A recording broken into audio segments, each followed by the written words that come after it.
3 বছর পর কলকাতায় ন্যাশনাল কাউন্সিল বৈঠক আয়োজন করেছে সিআইআই। ইতিমধ্যেই জাতীয় স্তরে রাজ্যের শিল্প সম্ভাবনা তুলে ধরার প্রক্রিয়া শুরু হয়ে গেছে। এবার সেই উদ্যোগকেই আরো ব্যাপক রূপ দিতে চাইছে সিআইআই, আর তা সফল করতে কোমর বেঁধেছে রাজ্য সরকারও।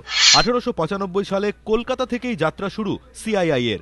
আগামী বছর এই বণিক সভার 120 বছর পূর্তি। সেই উপলক্ষে শহরে একটি শিল্প সম্মেলন করার পরিকল্পনা নেয় সিআইআই। ন্যাশনাল কাউন্সিলে আমন্ত্রণ জানাতে গিয়ে মুখ্যমন্ত্রীকে সে কথা জানান কর্তারা। নবান্ন সূত্রে খবর, তখনই কলকাতায় একটি আন্তর্জাতিক মানের শিল্প সম্মেলন করার প্রস্তাব দেন মমতা।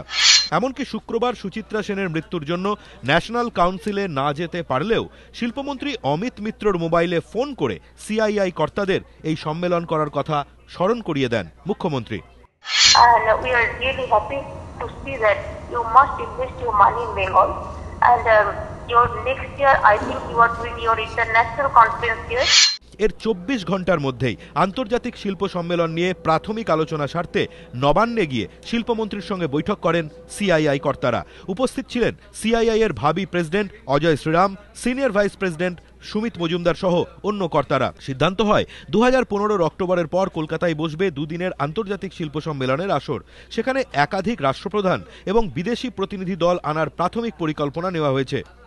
বড় বড় বিজনেস ডেলিগেশন আনতে চাই এবং আশা করছি যে সাম হেড অফ স্টেটসকেও আনা যাবে, কারণ হেড অফ স্টেটস এলে তাদের সাথে অটোমেটিকলি সিরিয়াস বিজনেস ডেলিগেশনস কাম। এই মুহূর্তে পশ্চিমবঙ্গকে নানা কারণে বিনিয়োগের অন্যতম সেরা গন্তব্য বলে মনে করছে CII.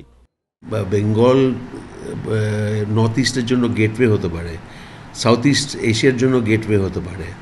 Calcutta can very well become the hub for all of eastern India. অতএব বেঙ্গলের পোটেনশিয়াল ইজ হিউজ। সুইজারল্যান্ডের ওয়ার্ল্ড ইকোনমিক ফোরাম আয়োজিত দাভোস শিল্প সম্মেলনকেই বিশ্বের সবচেয়ে সম্মানজনক এবং গুরুত্বপূর্ণ বলে মনে করে আন্তর্জাতিক বণিক মহল।